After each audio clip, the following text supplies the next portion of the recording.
Welcome to another edition of the podcast known as Blending the Family. I'm your host, Tommy Maloney. Before we get started, just want to let you know my new book, My Dad's Advice at 5:04 a.m., is available on the website, blendingfamily.com.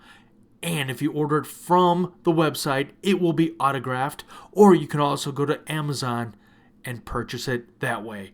Either way, the new book, My Dad's Advice at 5:04 a.m. is out.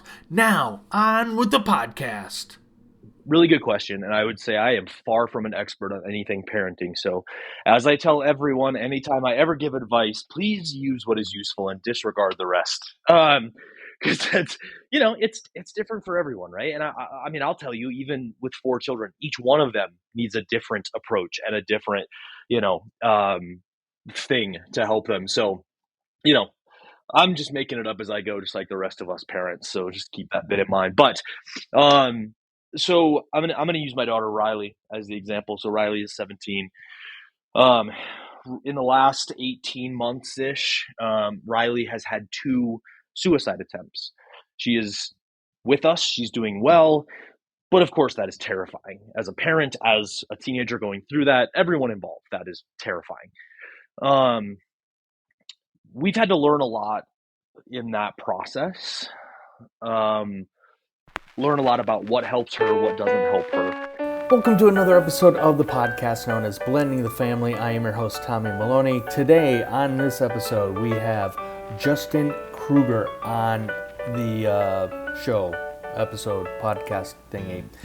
Who is Justin? Justin is the founder and CEO of Project Helping, a Denver-based mental wellness organization. He grew up in a ridiculously small town in Iowa. Hello, George, Iowa. Hello, mom of Justin. We know you're listening. Justin studied finance and economics, which he now doesn't use at all. He instead played golf professionally before starting a career in the golf industry.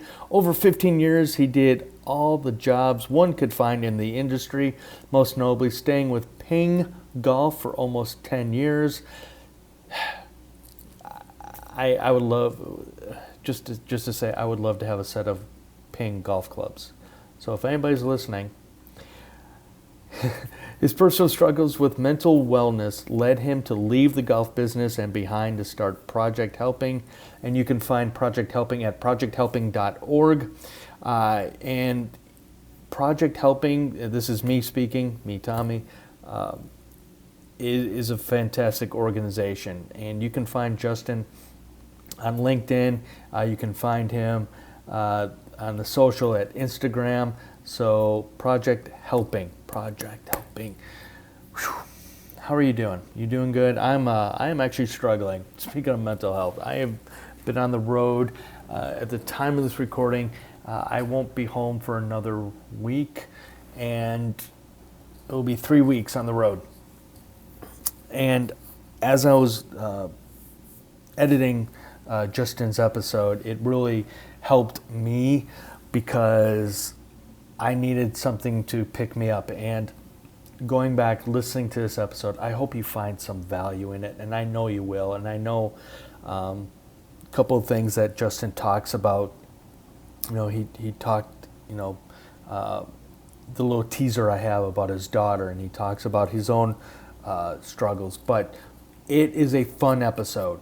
It really is, and I really needed that as I am looking outside my hotel window of more snow coming out here in the Great White North. If you understand that. A few things we just talked about on the episode with Justin is definition of success. I highly recommend a book from Sean Anker called The Happiness Advantage. Please check out that book. Also check out his TED Talk. Sean Anker, it was fantastic. It was, I think, one of the very first ones I ever watched.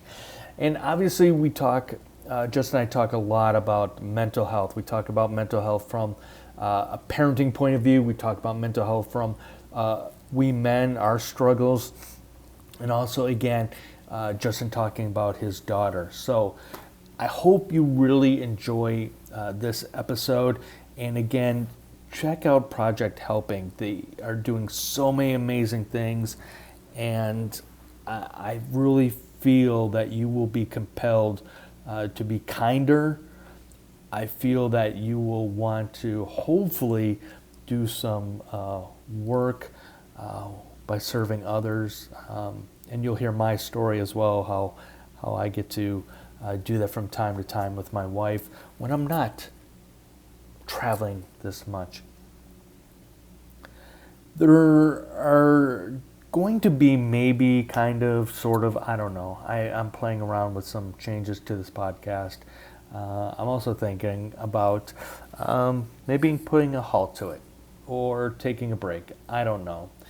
So that's something that possibly will happen. And I do want to start with one quick change before you listen to this episode with Justin Kruger. Again, Justin Kruger, he's on a mission. He's on a mission. And please check out his company, Project Helping. Justin Kruger, the founder and CEO of Project Helping. So before I leave you, all I want to say is, what are you grateful for? What are you grateful for? Put your ears together for Justin Kruger. Cool. All right. Well, first of all, Justin, thank you for taking the time to talk with us today about, oh my gosh, you're doing so many wonderful things in the world, quite honestly. I mean, you've got Project Helping, you've got the Kind Kit, Kinder Hub. You're just a kind type of guy. I guess so. Well, I'm excited to be here, excited to get to talk a little bit about some of it. So, yeah, thanks for having me on. As you were just telling me before we start recording, you are a little bit under the weather, so I am super grateful that you're just gonna just power through it, and hopefully you don't pass out from my dumb questions. I don't think that's going to be a problem. I think I can do this. I'm ready to go. I'm well caffeinated. Got some cough medicine in me, so I'm ready to go. It's that's sort of like a yin and a yang. You've got, Yeah, yeah. yeah. The caffeine's for my brain, the cough medicine for the cough. Like, I think we're going to be okay. I think we're going Okay. to do it. Quite honestly, I am drinking my. I am so hooked on this. Is hot water, honey, lemon juice, and turmeric. Interesting. Yes, I'm gonna have to try that. I'm gonna have to try that. I. That's how you get that. That's how you get that beautiful radio voice that you have. Well, that's why I have a face for radio, right there, Justin. Is because of the turmeric. That could be. I don't know. Maybe I'm not gonna do it then. You are a handsome guy. I will tell you that. Oh, you're the only person that's ever said that, so thank you. Aw. Um, so I have to ask. I mean, with all these positive things that you're creating as a founder and as a founder and CEO, have you always been this kind? Have you always had this beautiful heart, or were you like the Grinch beforehand? Yeah, I'd like to think I always had it, but I never showed it. How about that? So I grew up in a really really small town, and honestly, there weren't opportunities. I grew up in a town of 900 people in Iowa, and it's not like we had food banks and ways to give back. I had never seen anyone experience homelessness or anything of that nature. So I don't know that I knew of a lot of ways to give back. And outside of that, I would say, my only focus in life was trying to make money and be quote unquote successful, right? Whatever that means by our current definition. So I would say maybe I've always been a decent person, but I didn't do a very good job of showing it until the last, maybe 10 years or so. We're in Iowa. So I grew up in a town called George, Iowa. It's in the far northwest corner of the state. It's actually the closest city of any size is actually Sioux Falls, South Dakota. So it's right across the Oh, border. Fun way up fact there. though, we were named. The town was named after the train conductor's son. So we had a little train stop there, and that's how the town got its name. So there you go. What's It's your fun what's fact for the day. What's the name of the town again? George, like the man's name. Well, to all of our listeners in George, Iowa, Yes. we have one of your own today, Mr. Yes.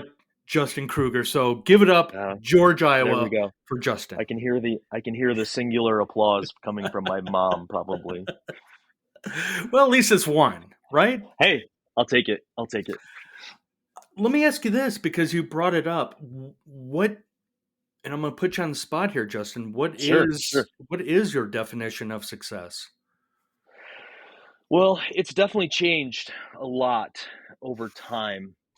I This is probably a roundabout way to answer this. So I used to think that happiness came from success, and I now believe that success comes from happiness. And so I used to think, I used to believe that if you were successful, that meant you made money and you could look at someone and tell that they were successful. That's what I thought success was, which meant, of course, you judged someone's success by their worldly possessions, if you will, house, car, clothes, all that good stuff, right? So I believed that that was success. And so I did everything I could to try to achieve that level of measurable success and to a pretty reasonable amount of success. I had a really good corporate job, had all the things that comes along with that, all the benefits that come along with that. But I was really unhappy having all of those things. And so, I think now my definition of success would be, you know, are you are you positively contributing to society, and are you doing so in a way that's meaningful to you? Well, when you were talking about your definition, the first thing that came to my mind, because we're usually drawn to the fact that, oh, those people are successful. We go on social media and we see all Yeah, these successful people, and we're like, oh my God, they're happy. They've got to be happy, which right, which you're right is not true. right.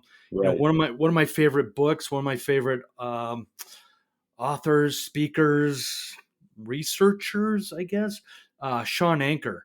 And Oh Sean yeah, Anker did a book years ago called The Happiness Advantage. And he talks yep, exactly what you're talking about, Justin, is that it's not true that just because you're making money, just because, you have all these things does not yeah, mean you're number one happy and really doesn't mean you're truly successful either.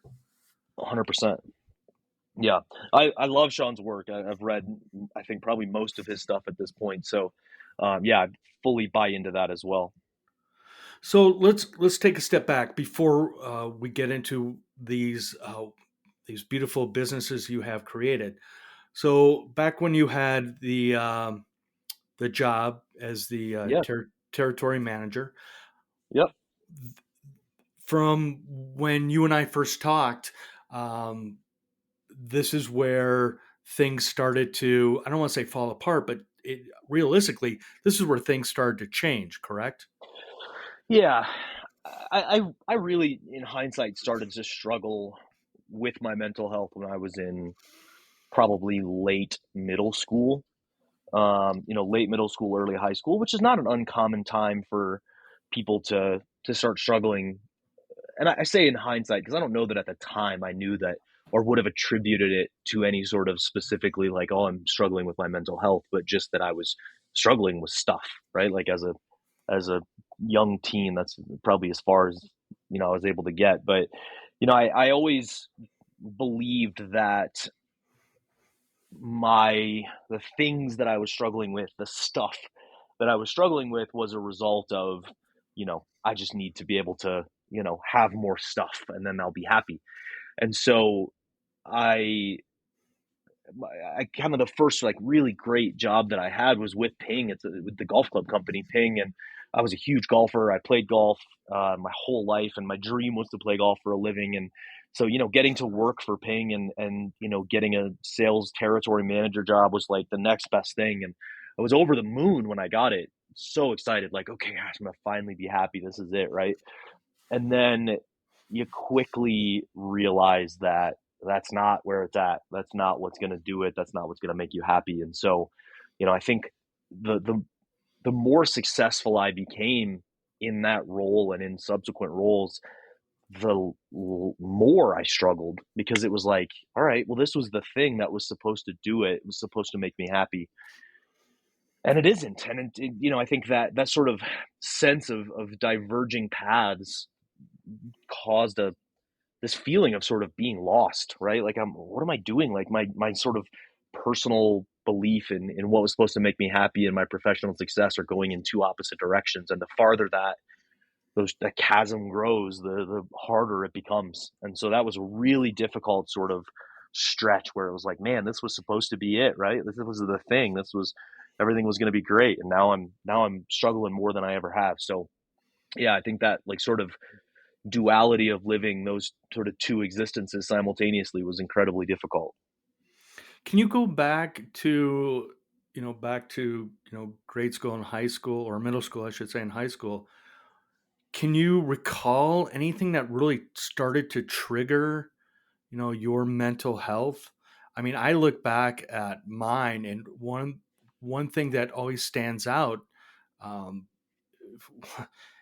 is I could not make decisions, and I had this fear of decision making. And Yeah. I'll never forget, quite honestly, Justin. And I laugh about it now, and I can laugh about it now. But I remember I had to make a decision, and I couldn't. So my way of thinking back in, I'm trying to think, fifth grade, sixth grade, was to attempt suicide because I didn't know Hmm. what to Hmm. do. So was Yeah. there something that you can recall that started the path of your depression and mental health? Well, I mean, I think for me, it was the lack of ability to see a path forward, right? I mean, I grew up in, again, a town of 900 people in a small farming community, and this is before really the internet or cell phones or anything, right? So Right. the world that you see in front of you is quite small, right? Like, at that point, right? I mean, the world I see in front of me is pretty limited, and I didn't want to. I didn't know what I wanted to do or be when I grew up, but I knew that I was supposed to figure that out at some point. But I also feel like there were severely limited options for me at that point, right? Like, you couldn't see beyond middle and high school at that point. So I think, there was a desire to achieve whatever it was, and then sort of a lack of a vision for what that path could look like. And so, I guess maybe I felt a little bit stuck. Um, you know, Maybe felt like a big fish in a small pond, to use a cliche, right? But Right. I think that, and then, you know, is this it kind of feeling, right? Like, is this all there is to life? And it's funny because, you get to a certain point, and then you're like, gosh, it'd be so nice to go back to that small town where there's so little there's such a small bubble to live in, and you crave that simplicity when you get to a certain point in life, right? But I think that was a big part of it for me, and I think, I struggled to genuinely connect with people. I wasn't into any of the same things that people were really into there, right? Like, it's a big hunting and fishing and outdoors community. And, I was an athlete and a golfer. I say those two things separately because they're not always connected. Uh, I feel you. and, yeah. So, I just didn't ever feel like I really fit in. Felt like I wasn't into partying. I wasn't into any of those things. And so I just never really fit in, realistically. And so that was probably a big part of it for me. How was it when you were at back in university? How was it any different, or things started to change? No, for me, no. I mean, I think I started to see, I shouldn't say that. Yes, they started to change. And I think I quickly started to realize. So I went from high school to South Dakota State, which is a fantastic school, still a small school, right? The total population of the town in Brookings, South Dakota is, I think, I don't know, at the time was like maybe 15,000, 18,000 people. And, 12,000 of that was the college, the students. So, but it gave me a glimpse into, and I was on the golf team there. So we traveled around and I started to see real possibilities that, I could make decisions. And, you're right out of high school. Um, and so, that the freedom that comes along with that is both a blessing and a curse, realistically. But I started to realize that I could make decisions. I could do the things that I wanted to do. And so, um, I I made it one semester at South Dakota State, and I remember we played our conference championship that year in a blizzard, like a legitimate blizzard. And I was like, I am playing golf in a blizzard. What the hell am I doing here?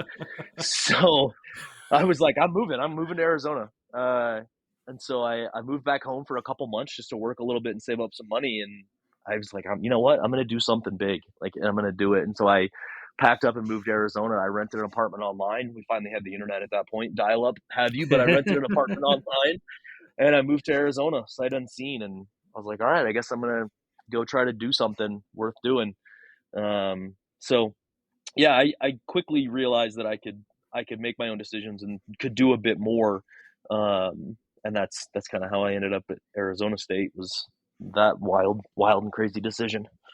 Well, and just possibly, I mean, obviously the climate is different between South Dakota and Arizona.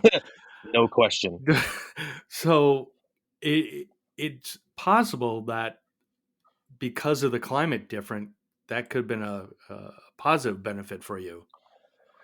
No doubt. Yeah, no doubt about it.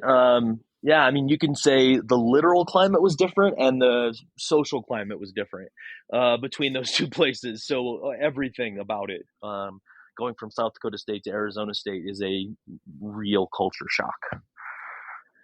Something I read today, somebody posted this on LinkedIn. Adam Grant was stating that you shouldn't ask your kids, what do you want to do when you grow up? Because you're Yeah, setting them up for false hope. And I yeah, disagreed. I totally disagreed with that, because the one thing with kids is they still have imagination. They still have that curiosity. And, I go back to, reading that and thinking about what, you were going through prior to setting up these companies. And, maybe, maybe early on, that's a conversation, even as adults, we need to have that with ourselves. Is, what do we want to yeah, do? I mean, we figure out, oh, we have to go, to university, then we have to get a job and blah, blah, blah, blah. But I feel that with you going through what you were going through, is you were still trying to find what you wanted to do when you grew up. yeah. I 100% agree. And I think I would take that question in a slightly different direction of, like, what do you want to be when you grow up, into the conversation I have with my kids is, how do you want to help people when you grow up? Because I think I've had this conversation with my kids, like, you can build a life around a career, right? You can build a life. If you want to help people by teaching them, you can be a teacher. If you want to help people by, you know, helping them understand their finances better, you can do that. You can sort of frame what you want to be in the context of how do you want to help people. And I think that can change sort of your perspective, because if I had thought about what I wanted to be in the context of how do I want to help people, I may have gotten to this realization that I had later in life, that, what I want or what I need in my life is the ability to do something positive and help people.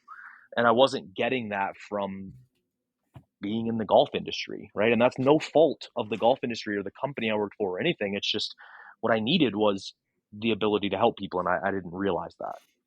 I was going through part of my morning routine when I'm home, when I'm not on the road, is I try to put a positive spin on my day job, Justin, Yeah, and that yeah, is, I call it my silent partner, because without me investing in the company's not going to invest in me. Therefore, I will be out sure, of work. yeah, So this morning, part of my routine, my daily routine when I'm home, is I get up about 5:30. The coffee maker has already made the pot of coffee. I pour myself a cup of coffee. I come downstairs here into my home office. I tell I'm afraid to say anything because it might go off, but my Echo Dot, Yeah. Yep. and I have it play meditation music. So it's Yeah. playing this meditation music, and the first thing I do is I read from Ryan Holiday's book, The Daily Stoic. After I'm done reading that, I have several journals. The first journal I go into is my gratitude journal. So I write down 3 things I am grateful for. Then I write another journal that I've been working on that for my wife. And then I do another journal of just essentially a brain dump. Well, today I was going through my gratitude journal and I wanted to go back and just see what I've been writing throughout the years. And one of the things that stuck out to me was, what legacy are we creating? So, for example, after we pass away, what are our kids going to say about us? And here you are encouraging your kids. And the way I'm interpreting this, Justin, and I could be totally wrong, but you can say to your kids, and how many kids do you have? 4. Oh my God. You can Yeah. you can I don't almost recommend that for the listeners out there. yeah, you can almost start your own basketball team right there. I'm close. I am close. Yeah. We Yeah. will not be completing that team though, just for the record. Wow. And we do have you on the record now. Okay, good. So essentially what you can say to your kids is, I don't care what you do. You can go out, be a banker. You could go out, be a bus driver, a custodial engineer, what have you. But be kind, be helpful, be of service. Because that's the thing. I started thinking about this more and more today. What kind of legacy am I leaving for my kids? So what can you say to the other parents out there? How can we encourage our kids to be kinder, to be more thoughtful? Yeah. Well, I mean, I think it starts with that, and I think the other thing, it starts with encouraging them to do whatever it is.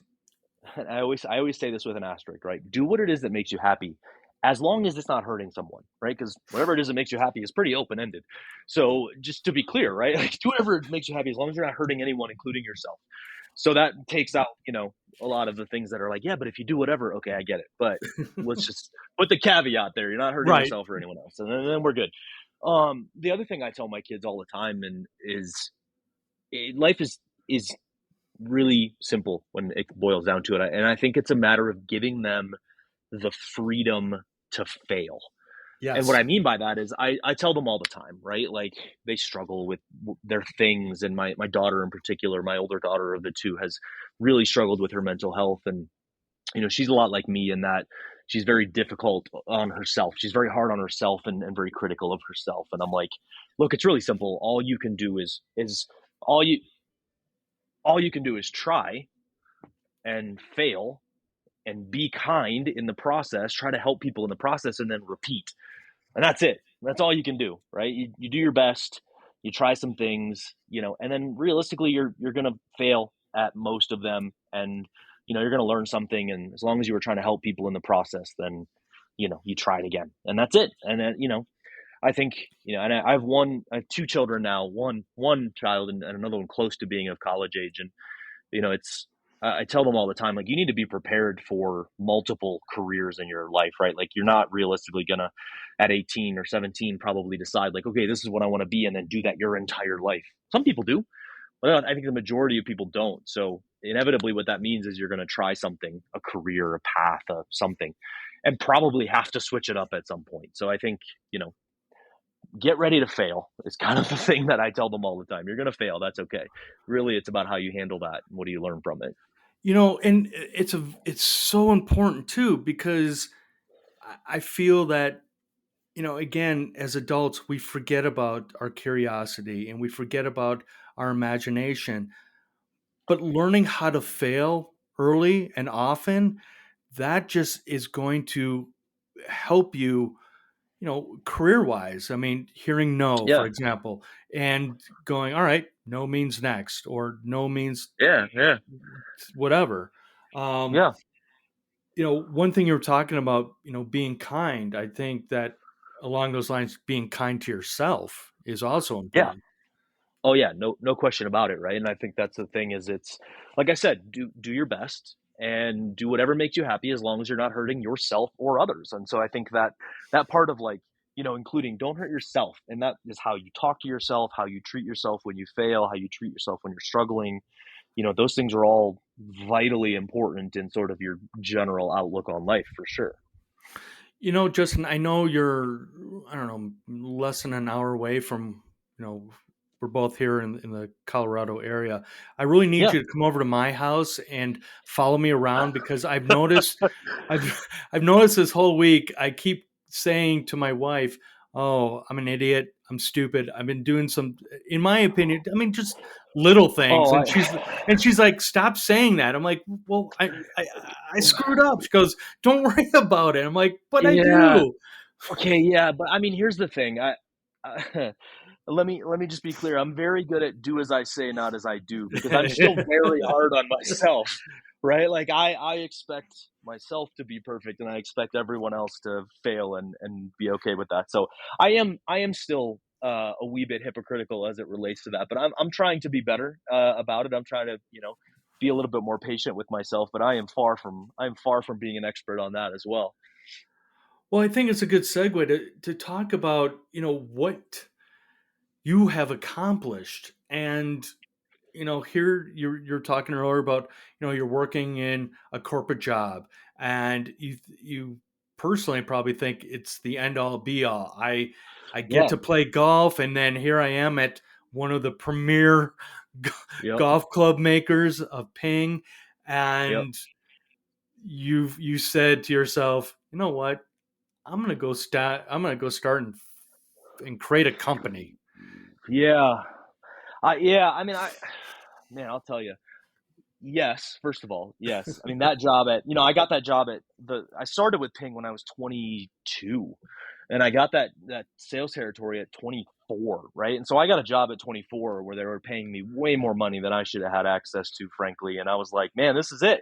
I'm 24 and my life's all laid out for me. And to be fair, there are a ton of people, especially at Ping, that follow that path and they will be in that job for 35, 40 years, and that's amazing, right? I thought that was going to be me. It just didn't turn out that way. But it is funny the different paths that your life can take you down, especially if you're open to it. And so, yeah, I thought that was it for me. I thought that was my life, and I was perfectly content with that for quite a long time. And the first company was Kind Hub.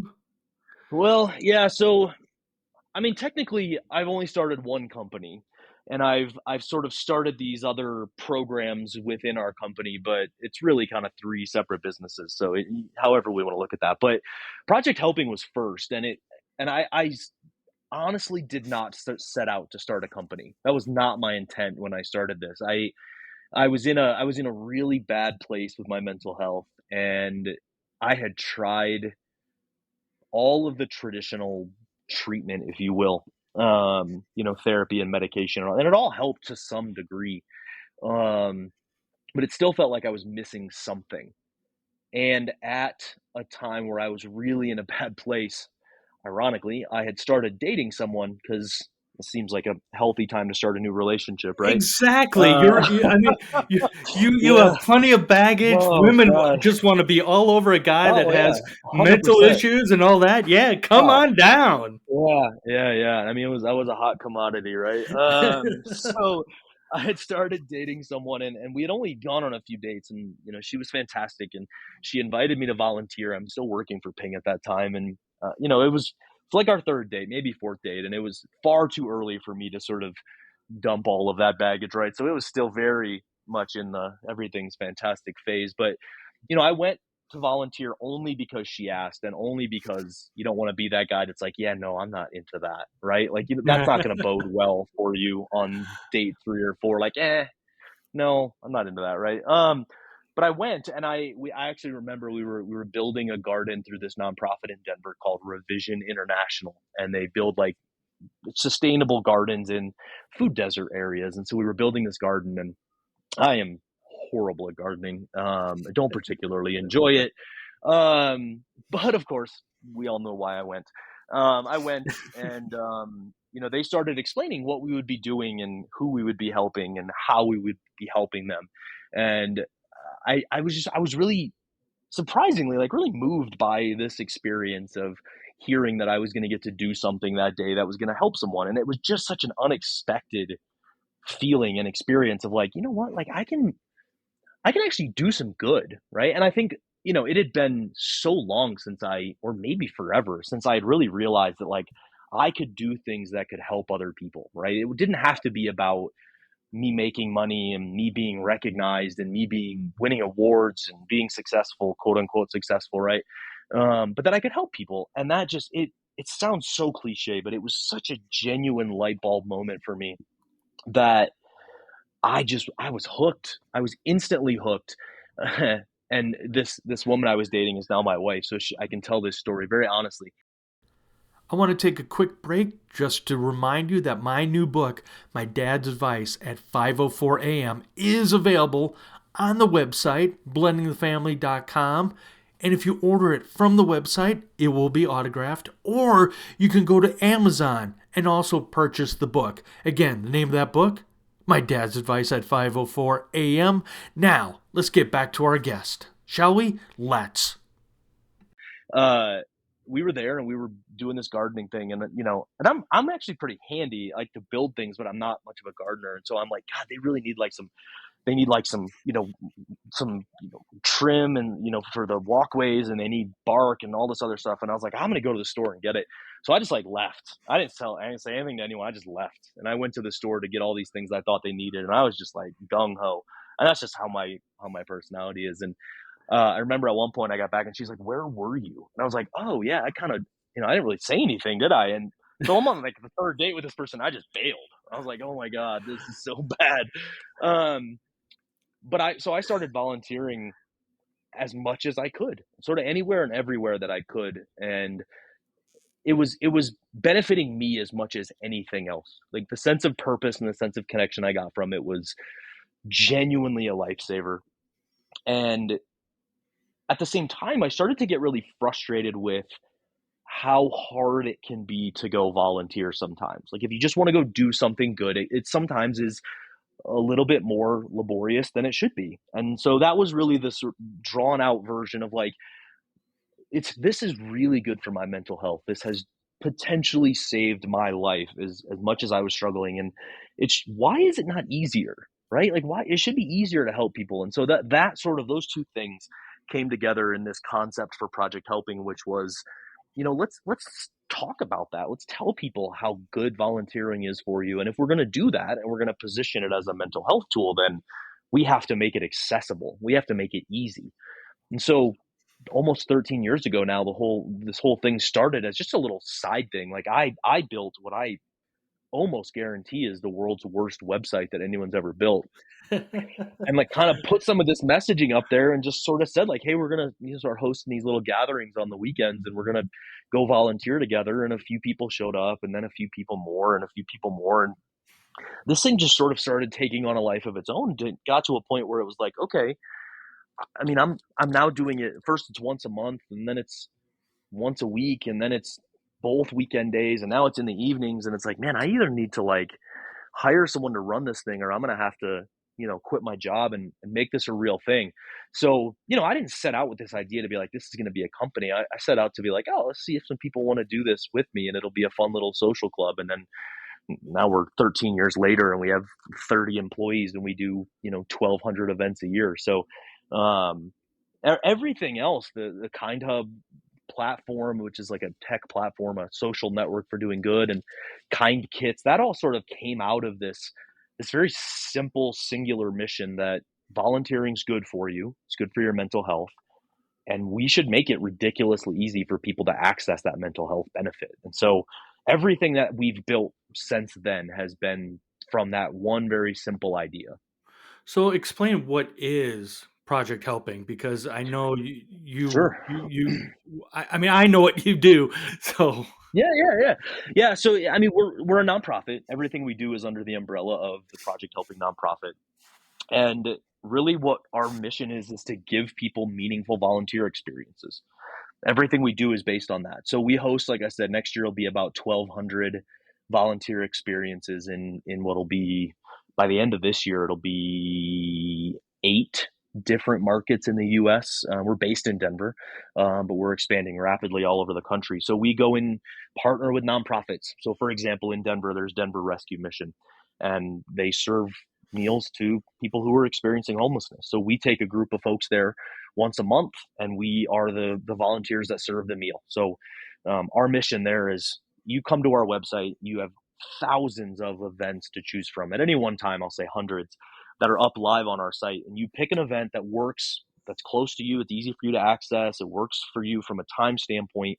You literally click sign up. You give your name, your email, your phone number, you sign, you click on the waiver, and you're done. You sign up, you show up, you come do something meaningful, and that's good for you. And so that's it. That's what we do, is we just do that, and then we try to do that as many times as possible and make it as easy as possible. And so we have those traditional, like, in-person volunteer events. And then along the way, we developed this product called Kind Kits. And I always wanted to have, like, as I started this nonprofit, I was like, I don't want to be that nonprofit that's always like, hey, can you donate $10? Can you donate $10? Can you donate $10 because we need it? We're not going to make it otherwise. So I always wanted to have sort of this business element. And so we built this product, and the idea was, it's hard to find time to go volunteer. Like, why not box up a volunteer project, box up some materials for folks that would make it so that they could do something meaningful for someone without leaving their house. And so we developed Kind Kits, and that's pretty much what it turned into, is a volunteer project in a box. And so we, this last year, shipped right at about 100,000 boxes all over the world.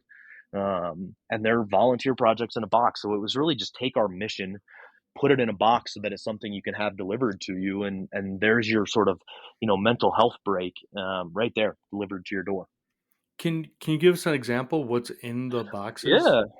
Yeah, absolutely. One of my favorite ones is, and if you love animals, this one will resonate, but we have a kit that is making toys for shelter animals.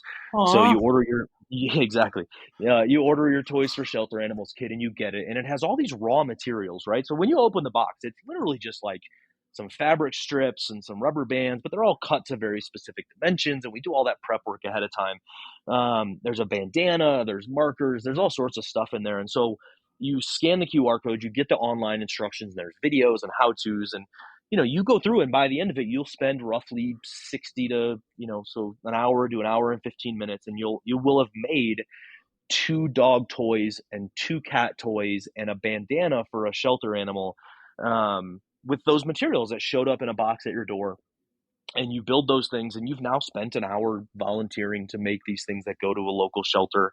And then the local shelters use those for the animals, and either they let them play with them in the shelter, or in a lot of cases they'll send them home with the pets as they're adopted, so that family has some toys for those animals. So it's really simple stuff, but it's just take an hour, sit at your kitchen table or in your living room, and just do something good for someone, or in this case, something else in need. Oh my God, Justin, that's awesome. Yeah, I love dogs. I love and Yeah, same. oh my gosh, I And And so I'm that's one of, speechless.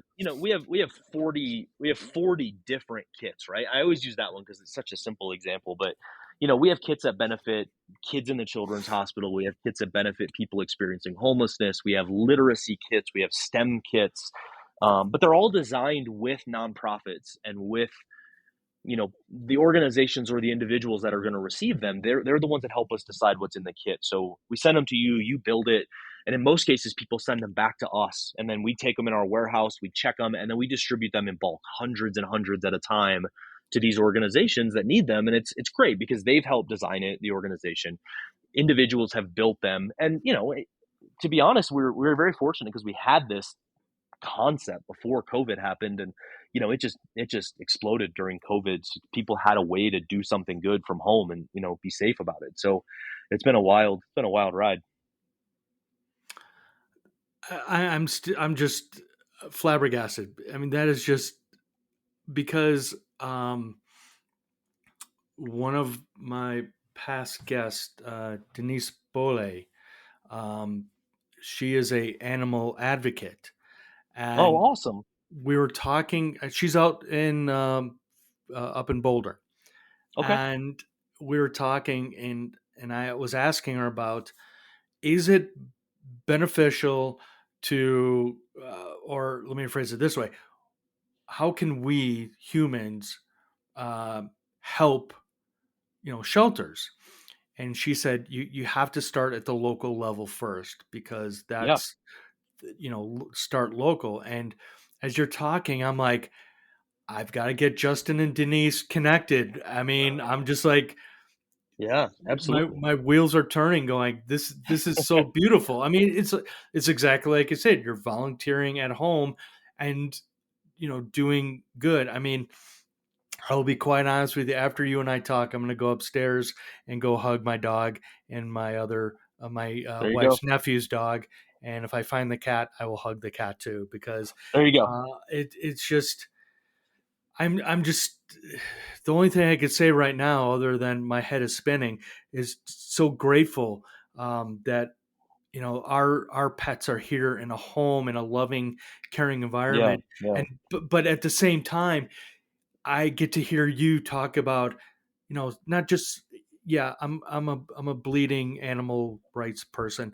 I'll admit that, but here you are trying to do good in the world, and it's just beautiful. And it goes back to why I wanted you on this podcast, because I want to share your business with the world, and I know this podcast goes out to the world. Um, Kudos to you. I mean, kudos to, what Project Helping is creating. I'm at a Yeah. loss. Well, I mean, one, I appreciate it, and obviously, this is why we do what we do, right? Like, we're super grateful that we get to spend our time building something that means something to people and helps people. And I think, it's never lost on me how fortunate I am to have found the thing that gets me excited to work every day, right? Like, that's so, I understand how rare that is. I understand that, and I'm incredibly grateful, and at the same time, equally unsatisfied, because not everyone in the world knows, and not everyone in the world gets to participate, right? So I think, but we're just, I think it's part of who we are as human beings to want to help people, and I feel now, given we've had a reasonable amount of success over the last 12 or 13 years, that we are responsible to help make sure that everyone is reminded of the fact that everyone can do something to help someone, and not only can you, but that it's good for you, right? And it's a way to deal with the fact that life sucks sometimes and it's difficult, but there's a lot of good you can do in the world. And so we are we are on a mission to help remind people of that, really. Well, I want to go back to when you were talking about your first dating your wife, and a very similar situation with me was, when I first started dating my wife. She invited me to her local church, because around the time they were doing their big Christmas production, Christmas lights, and I'm like, I really don't want to go. Yeah. Yeah. Um, I end up having a good time. Of course. Later on, I end up joining the church, but Right.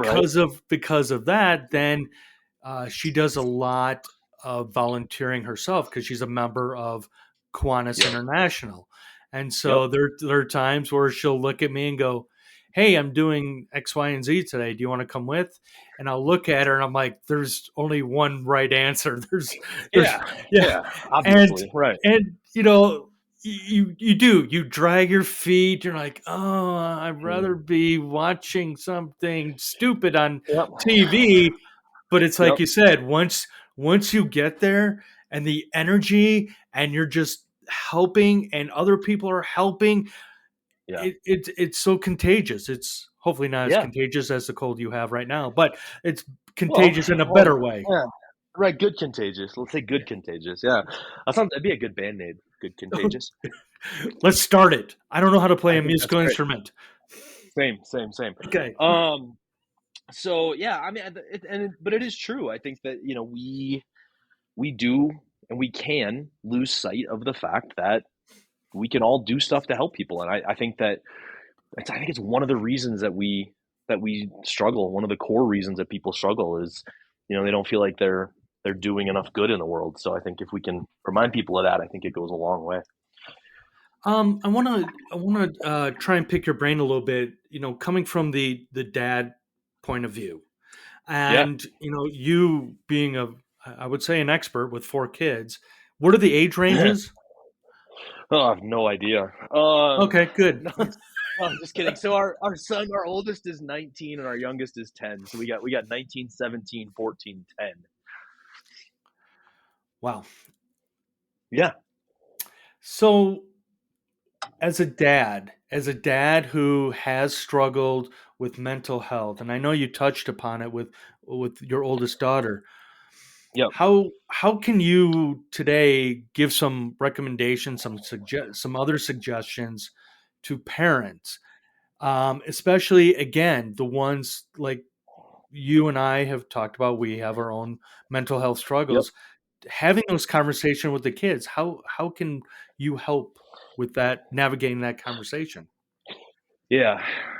Really good question. And I would say I am far from an expert on anything parenting. So, as I tell everyone, anytime I ever give advice, please use what is useful and disregard the rest. Because that's, it's different for everyone, right? And I mean, I'll tell you, even with 4 children, each one of them needs a different approach and a different, you know, um, thing to help them. So, you know, I'm just making it up as I go, just like the rest of us parents. So just keep that bit in mind. But um, so I'm gonna use my daughter Riley as the example. So Riley is 17. Um, in the last 18 months ish, Riley has had 2 suicide attempts. She is with us. She's doing well. But of course, that is terrifying. As a parent, as a teenager going through that, everyone involved, that is terrifying. Um, we've had to learn a lot in that process. Um, learn a lot about what helps her, what doesn't help her. One of the recurring themes that we've come across, though, and Riley is a brilliant kid and she's very open in talking about what she's dealt with, and she's spoken at events about it, and I'm super proud of the steps that she's taken to try to help other people. And so these are her words, and I've tried to take some of what I've learned from her and apply it as a parent, which is, she said, talking about it is not enough. And I think for the longest time, as it relates to mental health, our message has always been break down the stigma and get people to talk about it. That's what we need. That's what we have to do. And that's true. But at some point, you accomplish that. And then the question becomes, what's next? Right? Like, okay, we talked about it. Now what do we do? Right? Because there has to be something else. There has to be an action that follows that. And that's kind of the point that Riley's made. And the thing that I've tried to push my kids to do when they're struggling is, what's going to help you, what's going to be the thing that most benefits you. One is probably not going to be one thing. It's probably going to be a collection of things, just like taking care of yourself is eating well and sleeping and working out, for example, right? It's never just one thing.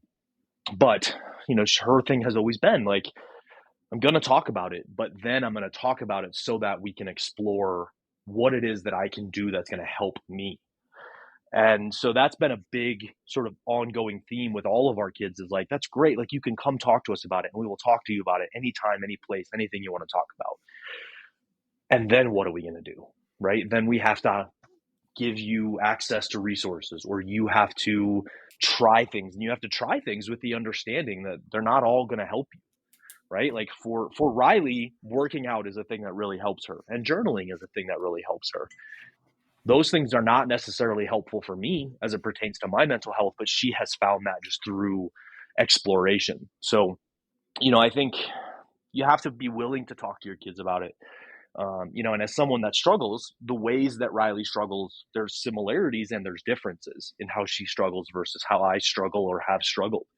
And so I think, even me, even working in this space and even having a personal experience with it, it's still hard for me sometimes to understand. So I still have to remind myself to be a patient listener and try to put myself in her shoes and understand, while also tamping down all the terror that comes along with hearing how she's struggling and knowing that she's made suicide attempts. So, I think there's a lot of really important pieces that come along with, like, yeah, you do have to talk about it. You have to make sure your kids know that they can talk about it. If they can't talk to you about it, who can they talk to about it?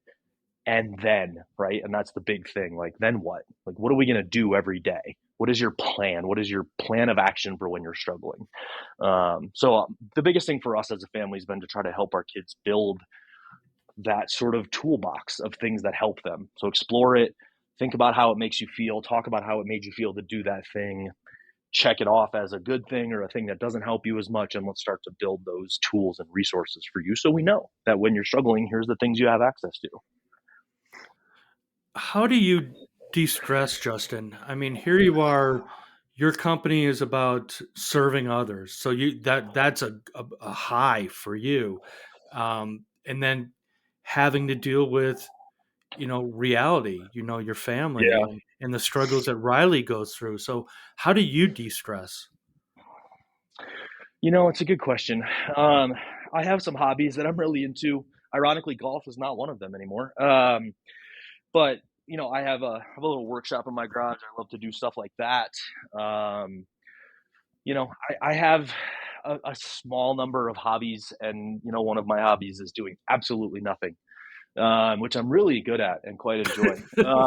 So I do have to be very mindful of taking time to decompress. And my brain it goes so fast so often that I have to find the time and the space for it to sort of do nothing. And that's a learned skill for me, at least. But yeah, I mean, there's not a lot, and that's not a great answer, but I would say that I'm very cognizant of making time to do nothing. And that's the thing that helps me, is I need time to sort of recharge my batteries in that way. Oh, I don't blame you. After you and I talk, I'm gonna head upstairs and I'm just gonna decompress myself and just go. Yeah. Quite honestly, and not kidding aside, but seriously, Justin, after having this conversation, I'm going to be on a high the rest of my day, but I want to decompress it myself and go, wow, there are things that I learned from speaking to you, that there's some things I know I need to work on. Number one, I haven't done my push-ups for today. I got to get that done. I Yeah. got to get that done. Before I let you go, how can the listeners get in touch with you and Project Helping and anything else that you ask of them? Yeah. So really simple. Our website's the best place to go, projecthelping.org. There's ways to contact me directly and every single member of our team directly. We're very open about, access to contacting us. So projecthelping.org, everything starts on that site. Both our Kind Hub and Kind Kits and everything is based there. So that's how to get a hold of us. And then I think the thing I would ask of people is go do something good for someone, because it's good for you, right? And it's contagious in a good way, right? Good contagious. So, do something good for someone. Hopefully they do something good for someone, and we can start to make a little bit of a difference. I was going to ask you, but you said you're not golfing as much or anymore. I was going to ask you what your handicap is, because my joke is my handicap is I'm left-handed. Yeah, I could see that. Yeah, I would say I don't actually haven't kept a handicap in a number of years. My wife works in a business development role, and so really my only golf now is being a ringer on her scramble teams. So in that case, I would say my handicap is that I don't usually play an entire hole at a time, so I can't even tell you. Yeah, so that's pretty much what my golf career has been reduced to at this point, which I'm okay with. It's either that or driving the cart for my kids while they play. So I'm now, and I'm perfectly comfortable with that. If you or your wife ever need the opposite of a ringer, I'm available for you guys. Love that. Yeah, well, it's always good to have balance, Yeah, I do weddings and bar mitzvahs too. Oh, brilliant. Yeah, let me ask you one last question, and here it Yeah. is, Justin. Justin, what are you grateful for? Oh man, at the moment, I'm grateful for getting to share my story. It's been a rough, few months for us around our house, and so I'm always energized and sort of grounded by getting to talk about all the things we've been through and built. And so that's not cliche. I'm genuinely grateful for this hour of, getting to talk and share, and that makes me grateful for as far as we've come. So that's where I'm at. Justin, I hope you feel better. Hugs Thank to you. all your kids. I'm super grateful that I was a little worried about your story about that girl you're dating. Turns out to be your wife. So I'm very happy there was a happy ending to that. Hmm. So uh, Yep. thank you so much for your time. Thank you so much for accepting my connection on LinkedIn. Of course. I am, like I said, I'm going to be on a high the rest of the day. Well, likewise. Thank you for having me.